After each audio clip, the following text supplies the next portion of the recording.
जय हिंद aspirants, hope you are doing great. Welcome to college to campus. तो आज की इस वीडियो में बात करने वाले हैं एमबीए के रिगार्डिंग। एमबीए के रिगार्डिंग इस वीडियो में हम कंप्लीट इंफॉर्मेशन आपको प्रोवाइड करेंगे। अलॉन्ग विद एमबीए एक और प्रोग्राम होती है, that is PGDM, post graduate diploma management. आपको इन दोनों में बेसिक डिफरेंस मैं अगर सिंपली बताऊं तो दोनों जो है ये 2 इयर्स की प्रोग्राम है, बट डिफरेंस क्या है कि आप एमबीए में at a time single program के अंडर स्पेशलाइजेशन कर सकते हो, लेकिन अगर आप पीजीडीएम कर रहे हो तो उसी 2 ईयर में आप 2 स्ट्रीम में स्पेशलाइजेशन कर सकते हो। सपोज कि अगर आप फाइनेंस में भी इंटरेस्ट हो, मार्केटिंग में भी इंटरेस्टेड हो, तो आप दोनों में एक साथ स्पेशलाइजेशन कर सकते हो पीजीडीएम के अंडर। तो ये डिपेंडिंग अपॉन योर इंटरेस्ट। और जो कॉलेजेस की फी भी होती है वो हमेशा पीजीडीएम की जो फी होती है, जो प्राइवेट कॉलेजेस की मैं बात कर रहा हूं, उनकी एमबीए से अराउंड 2 टाइम्स और नियर बाय 1.5 आप देख लो ज्यादा होती है। अगर एमबीए की फी 1 लाख है तो आपको पीजीडीएम की फी वहां पे 1.75 या 2 लाख लगेगी। So this is difference between MBA and PGDM. इसको लेकर भी हम सेपरेट डिस्कशन करेंगे। आज की इस वीडियो में हम बात करेंगे सबसे पहले एमबीए क्या होता है इसके बारे में जानेंगे। तो एमबीए बेसिकली एक एंट्रेंस एग्जाम क्या क्या होती है एमबीए की, किसके थ्रू आप कौन से कॉलेजेस हैं टॉप कॉलेजेस जहां से आप एमबीए परस्यू करके अपना कैरियर सिक्योर कर सकते हो। Other than that eligibility criteria क्या होगी, टॉप कॉलेजेस और उनकी फी, जॉब अपॉर्चुनिटीज क्या है, कंक्लूजन, और मेरा खुद का पर्सनल पॉइंट ऑफ व्यू क्या है, आपको एमबीए करना चाहिए या नहीं करना चाहिए। तो मैं अपना पर्सनल पीओवी भी आपके साथ शेयर करूंगा। जो मेरा पॉइंट ऑफ व्यू है वो भी मैं आपके साथ शेयर करने वाला हूं बिल्कुल ऑनेस्टली। इसमें कोई भी पेड या प्रमोशनल वीडियो नहीं है, किसी भी कॉलेज को लेकर हम प्रमोट नहीं कर रहे हैं। अगर आपका इंटरेस्ट है, आप किसी भी प्रोग्राम में एडमिशन लेने से पहले आपको सारी इंफॉर्मेशन होनी चाहिए। किसी से कन्विंस होकर के, मोटिवेट होकर के एडमिशन नहीं लेना है। इफ यू आर कंफर्टेबल और आपको पता है कि आप इस चीज में अच्छा कर सकते हो, देन ओनली आपको वहां पे एडमिशन लेना है। उसके अलावा आप देख लो कि एमबीए के साथ साथ एमबीए में masters of business administration basically है, पोस्ट ग्रेजुएट प्रोग्राम है 2 इयर्स का। अगर आप यूजी आपने कर रखा है then you are eligible for MBA. और उसके अलावा एक चीज और आप देख लो कि अगर आपने पोस्ट ग्रेजुएट करा है तो मोस्टली जो प्राइवेट कॉलेज है उसमें आपको 50% होना चाहिए आपका यूजी का स्कोर। कैट के लिए अगर आप जा रहे हो, जीमैट के लिए डिफरेंट जो एंट्रेंस एग्जामिनेशन है, तो आपको थोड़ा एफर्ट्स लगाना पड़ेगा। अगर आपका वहां पे 10-12 का मार्क्स भी अच्छा है वो भी काउंट होता है। अगर आप कैट के लिए जाते हो, जीमैट के लिए जाते हो, तो कैट के स्कोर में आपके 10th के मार्क्स पे भी ग्रेडिंग की जाती है। उसके अलावा अगर हम देखें अदर देन दैट, जो ये एग्जामिनेशन है, ये कुछ एंट्रेंस एग्जामिनेशन है जिसके थ्रू आप टॉप एमबीए के कॉलेजेस में एडमिशन ले सकते हो। जैसे कैट हो गया, मैट हो गया, जैट हो गया, एटीएमए, स्नैप, सीमैट है ना, एनमैट, जीएमएससी जो कंडक्ट करवाती है। उसके अलावा एमएएच, एमबीए, सीईटी, ईटीसी, ये डिफरेंट एंट्रेंस एग्जामिनेशन है जिसके बेसिस पे आप एमबीए में कर सकते हो अच्छा। और दूसरी चीज, अगर आपका एंट्रेंस एग्जामिनेशन के बेसिस पे आपको अच्छा कॉलेज नहीं मिल रहा, देन एक चीज मैं आपको और बोलूंगा, डायरेक्ट एडमिशन भी बहुत सारे ऐसे कॉलेजेस हैं जहां से आप ले सकते हो।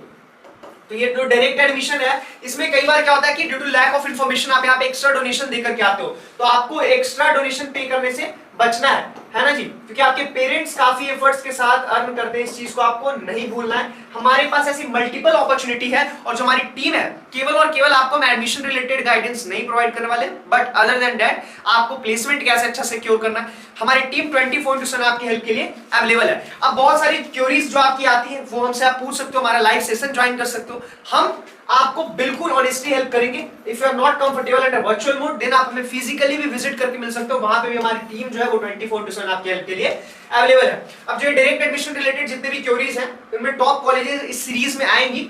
एलिजिबिलिटी क्राइटेरिया मैंने आपको बेसिक बता दिया है कि आपको अंडर ग्रेजुएट रहना है ना, यानी कि आपके बैचलर्स डिग्री होनी चाहिए। बैचलर डिग्री आपके पास अगर है और 50% यहाँ पे मार्क्स होना चाहिए, आईआईटीज या किसी चीज के लिए एलिजिबल होगे। बट अगर कैट में आपका 50% है और आपने एग्जाम में अच्छा परफॉर्म नहीं किया, देन डिफिकल्ट, वहां पे आपको मिल जाए कॉलेज बहुत डिफिकल्ट है अच्छा कॉलेज मिलना, क्योंकि ये मार्क्स भी कंसीडर होते हैं। अगर आपका अच्छा नहीं रहा है 10th-12th में तो आपको एंट्रेंस एग्जामिनेशन में अच्छा परफॉर्म करना पड़ेगा।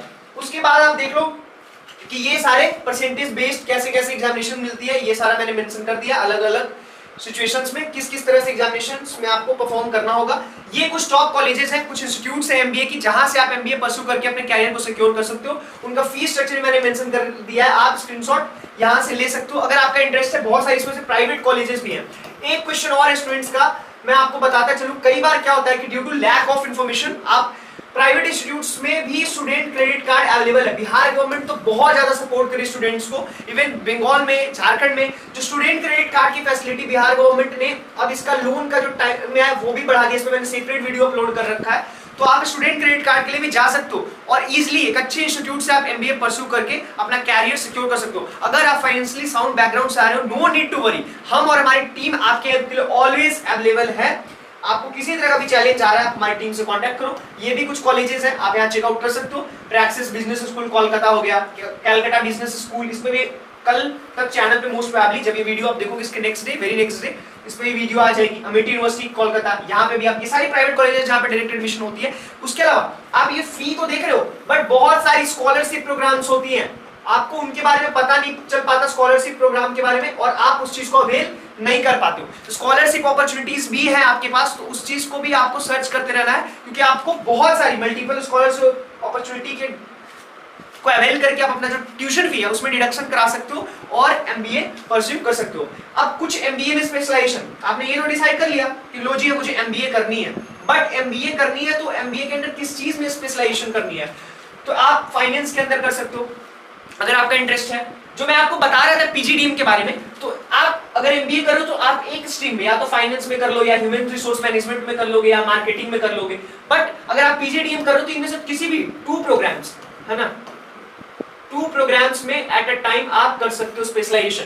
जो आपकी स्पेशलाइजेशन होगी वो 2 प्रोग्राम में एट अ टाइम आप कर सकते हो। अब जैसे एमबीए इन ऑपरेशन मैनेजमेंट, ठीक है, MBA in health care management and hospital management, rural management के अंदर एमबीए कर सकते हो। उसके अलावा इंफॉर्मेशन टेक्नोलॉजी में, तो डिफरेंट अपॉर्चुनिटीज है। तो बिना आपको ट्रेंड को फॉलो नहीं करना, आपको देखना है इनमें से आपका स्किल जो है, आपका माइंडसेट जो है, वो किस चीज में आपसे बेटर आप आउटपुट दे सकते हो, इनमें से किस स्ट्रीम में आप बेटर आउटपुट दे सकते हो। आपका फाइनेंस अच्छा है, आप मैथ्स में वीक हो, आपने फाइनेंस ऑप्ट कर लिया, सो आप फ्यूचर में स्ट्रगल करोगे। सो आपको इस चीज की भी क्लैरिटी होनी चाहिए कि आपका बेस्ट आउटपुट आप कहां से जनरेट कर सकते हो। जॉब प्रोफाइल्स देख लेते हैं, तो आपको एचआर मैनेजर का मिल सकता है, ब्रांड मैनेजर हो गया, प्रोडक्ट मैनेजर हो गया, ठीक है। उसके अलावा अदर देन दैट आप देखो तो फिर यहाँ पे सेल्स मैनेजर है, मार्केटिंग मैनेजर है, फाइनेंशियल एनालिस्ट है, ठीक है, बिजनेस एनालिस्ट है।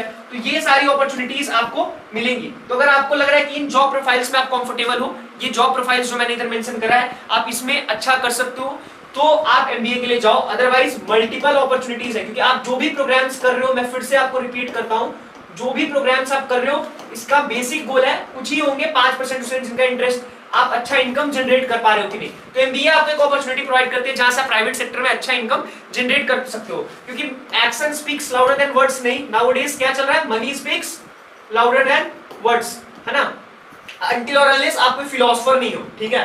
तो इसलिए आपको क्या करना है कि अगर एमबीए में इंटरेस्ट है तभी आप जॉब वेस्ट मत करो अपने पेरेंट्स के पैसे को। अगर आपको लग रहा है कि आप इन सेक्टर से अच्छा आउटपुट जनरेट कर सकते हो, देन आप एमबीए करने के लिए टोटली एलिजिबल हो। क्यों है, मैनेजरियल स्किल आपको डेवलप करना है तो एमबीए आप कर सकते हो। आपको लग रहा है एज ए मैनेजर आपको करना है, आपको खुद का कंपनी सेटअप करना है, देन आप जा सकते हो। Better career opportunity, entrepreneurship skill development, lucrative salary and great benefits, global exposure चाहिए। तो आपको लग रहा है कि आपके अंदर ये स्किल्स ऑलरेडी एग्जिस्ट करती हैं, बट आपको एक्सपोजर चाहिए, आपका इनमें इंटरेस्ट है, then you should go for MBA. Other than that आपके पास दूसरा ऑप्शन भी आप देख सकते हो, क्योंकि हमारा मेजर मोटिव क्या है, इनकम जनरेट करना। अब कॉलेजेस ऑप्ट करने के वक्त आपको क्या ध्यान रखना है, आपको बनाना है एक प्रायोरिटी लिस्ट। क्या बनानी है, कॉलेजेस की प्रायोरिटी लिस्ट। अब सपोज आपने जो प्रायोरिटी लिस्ट बनाई कॉलेजेस की, इसमें आपको कंसीडर करना है रैंक को। किस चीज को कंसीडर करना है, रैंक को। अगर आपने अच्छा स्कोर नहीं करा है किसी भी एंट्रेंस एग्जामिनेशन में, तो रैंक के बाद जो सेकंड फैक्टर होता है आपका फाइनेंशियल बजट, ठीक है, कितना है आप इन्वेस्ट कर रहे हो या फिर कितना आप इंटरेस्टेड हो इन्वेस्ट करने में।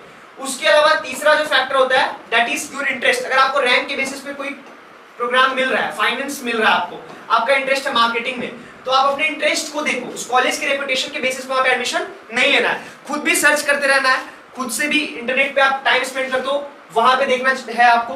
जो सोर्स ऑफ इंफॉर्मेशन होना चाहिए शुड बी ऑथेंटिक। और उसके अलावा जो हमारी टीम है, हमारी जो हेल्पलाइन टीम है, आप उस पर भी कांटेक्ट कर सकते हो उनसे, मेरे से आप फिजिकली विजिट करके मिल सकते हो। हमारी टीम हमेशा आपके लिए अवेलेबल है। आपको किसी भी तरह का, not only regarding MBA, but किसी प्रोग्राम से जुड़ा हुआ प्रॉब्लम आ रहा है, if you are facing any kind of problem regarding colleges and universities, then me and our team is always there for your help. कभी भी आपने हेजिटेट नहीं करना है, हमारी टीम को कांटेक्ट करो। जिस मोड में भी कंफर्टेबल हो, आप वर्चुअल मोड में कंफर्टेबल हो, आप वर्चुअल मोड में करो। अदर देन दैट आप हमारी ऑफिस विजिट करके हमारी टीम से डिस्कशन कर सकते हो। आपको अपने पेरेंट्स का पैसा वेस्ट नहीं करना, क्योंकि आपके पेरेंट्स काफी एफर्ट्स के साथ अर्न करते हैं। This is our official email ID, that is edutech1211@gmail.com and 99 0794365 this is our helpline number. आप इस पे हमें कॉल कर सकते हो, व्हाट्सएप कर सकते हो। हमारी टीम जो है वो 24/7 आपके हेल्प के लिए अवेलेबल है। So never hesitate to contact us. Fake लोगों को पेमेंट नहीं करना है। कहीं पे भी ट्यूशन फी में भी स्कॉलरशिप के बेसिस पे डिडक्शन मिल सकता है, तो अवेयरनेस आपको रखना है। Thank you so much. Till then take care, stay blessed and be happy. Thank you.